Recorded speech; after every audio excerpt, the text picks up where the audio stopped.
yii problème adversaire la problème adversaire. waaw instant yii moom ñu ngi déglu rek. ku nekk sa xel instant yii moom du ma laaj kenn parce que instant yii avance bi gisoo instant yii dama sax wàññeeku ni entraînement yi métti gars yi bëgg nanguñu jël avance bi. wax la ñoom ñu jël ko tamit. dinañ ci jot. wax ak ñoom instant yii damaa sonn dama entraîné bay bëgg a dee instant yii nii. jeex na tàkk. waaw tamit dañ ko jël. xool ma xool li ma dal. non looloo jaaxal ñëpp. fii dama bokk ci ñi ko moom su ma nee maa ko moom gërëm ma dama ko bokk ak samay nawle mais dama bokk ci ñi ko moom. Kara barke Serigne Sall dootuma daanu ci làmb. amateur yi dañoo namm sax tàkku sax. dootuma daanu ci làmb. doyaluñ ci yow. dootuma daanu ci làmb. mais boo waxee loolu booy duñ la nu ngoo. làmb doole koy def. ponkal yi duñ la ñemee jël. xool nga ma. xool naa la kay. xool nga ba xam saa fi moo doon bëri Ousmane Gandigal loolu dégg. am na coppeeku. kon jeex na làmb doole ma ko caaxaanee barke Serigne Sall. guy gi bu Louga bi ko doon ñaan sans léegi. guy gi bu dee woon Bécaye Mbaye di ko jaale si la mi Samba di ko jaale parce que xamuñu ko. loolu la tax doo bëre ak moom. ma ne yow tey nga ko xam n'est-ce pas yow. yow tey nga xam guy gi. waaw maa koy doog a gis. tey ngeen ko xam waaw kon làmb gi leer na. mais léegi saa fan la jëm. waaw. en tout cas mbir mi gën a rëy ci làmb ji moom laa soxla. xamuñu kooku de. war leen ko gis. di wax di Dame Sarr. waaw di tëkku àndala non àndala du moromam na ñëw si man ba pare. yow ñi ma ngaa bëre ak Dame Sarr. barke Serigne Touba pare naa pour bëre ak moom. na bàyyi wax ju bari ji. gis nga nekk si TikTok bi di wax. dem sa làmb ja di bàkku dem sa làmb ja daan moo ko gën. Dame Sarr ñëwal ñu bëre moo gën nga nekk si TikTok bi di wax di tëkku àndala. àndala du sa morom ñëwal nga jël ma bu dee ñeme nga ma. jaajëf. waaw man gis nga comme d'habitude rek gars yi di ma daw adversaire yi.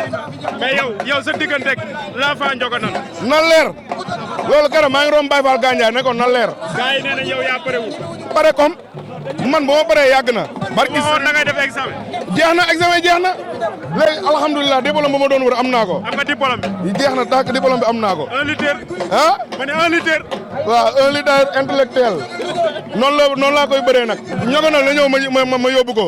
barki yàlla matul ñogonal sax laa faa ñogonal matul ñogonal. dina ci jot. incha allah. si tey yow. waaw ginnaaw ma sant yàlla junni sama maa sant sama ñeenti waajur yëpp yee di sant waa Manafal. am na looy waaj. waaw maa ngi sama ruq rek toog di xaar rek. nga am ne làmb na mën na la. waaw maa leen raw lu bëree bëri barke alxuraanu karim. tey nga andi Boy Thiès. waaw di mu daan jël bu rëy. dëgg am ni lan lay wax si loolu. waaw kontaan rek parce que tey jii nii làmb dafa toll foo xam ne dañoo sonn ñun waa Thiès parce que li ñu sonal mooy dañuy nekk ci ab écurie muy miti ci loolu ñuy muñ affaire yi métti doy war ñuy ñëfe di ànd di dem mais tey jii làmb bu xasee ba dem ba fii ne rek ñun ñoo xam ni ñu koy taxawaatee baax a baax di profité di jégali sama supporter yëpp li fi weesu woon fan yi passé di wax ñi ngi suñu entraînement ñi ngi suñu ruq di préparé ñi ngi proposé ay combat nag muy Dakar muy Thiès muy fépp mais ñoo nekk suñu ruq di am lu ñuy xaar rek bis bu sootee rek incha allahu rabi ñëpp di leen ñi gis si carrément ñëw nañ di ziar gars yi yëpp jaajëf Alane. looy wax Thiès waay la nga leen di dàgg. waaw Thiès waay di ñaanal suñu lion yi rek suñu yàlla may leen ndam li ñu ni coupe du monde fii di ñaanal suñu mag suñu ndiyaay yaa ngi ko way yatara yéen bi oyof ci kawam ba lim ci bëgg suñu borom defal ko non waaw ñun ñooy fi nag toog waaw yaa ngi ko ba gis nañ li mu def ci écurie parce que mbër yëpp may na leen ay licence may écurie ay xaalis mais lii yóbbante la say supporter nee nañ namm nañ la lool gëj nañ gis xabtaan bi tooy. barke Cheikh Ahmad Bamba maa ngi maa ngi liggéey te maa ngi waxtaan ak ay promoteur ku la gis xam ne yaa ngi seeti mbex. dis nga fii ay weer rek xam naa ne dinañ dégg combat am na koy taxaw ne incha allahu rabbi ñu dem Dakar Ndiaye arène nationale di sax gaay di woo gaay yëpp di leen bëggal lu bare loolu am na solo ñëw jërëjëf ginnaaw bi ñu sant yàlla ñu sant suñu ñaar waajur di sant sama supporter yëpp di sant waa Kër Moussa waa Jandeer yëpp man sama yaram moo tàng barki Seydina Mouhamed maa ngi koy grand combat bi ku daan soxla naa ku daan pare naa amul lu may wax dama pare barki Mouhamed Rasulullah dama pare buñ pare naa bu avance mu baale ko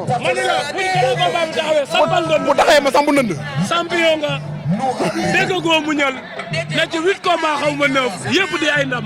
waaw sant yàlla rek sant yàlla wax waa Thiès ak waa Kër Moussa. sant yàlla bu baax di wax waa Thiès nañ jël sama avance ma bëree waaw di sant sama gars yi Lac Rose ak Bébé Fo xam nga di sant ñi ma àndal ñëpp dinaa naan situation suñu borom may ko ndam ñun ay xale lañ ñun dañuy liggéey ñun duñu yóotu non ñun yóotu ñu war a ji bëreel ñun la ñuy bëreel o dégg ay Dakar doo bëri wax ne fi di wax waaw ñun ñu wax dañuy bëree barki Seydina ma xam bu jëlee ma duma ko daan ko Jara maa ngi lay nuyu. di ko ñaanal ndam si contre Albouri di nuyu waa Ramdan yëpp di ñaanal sama grand Omar situation naan leen instant 50 ñun suñu yaram mooy xasal bëgguñu lu dul lamb bëgguñu waaye Thiès moom nañu bàyyi ba si kanam rek. jërëjëf incha allah daanaan bàyyi noonu.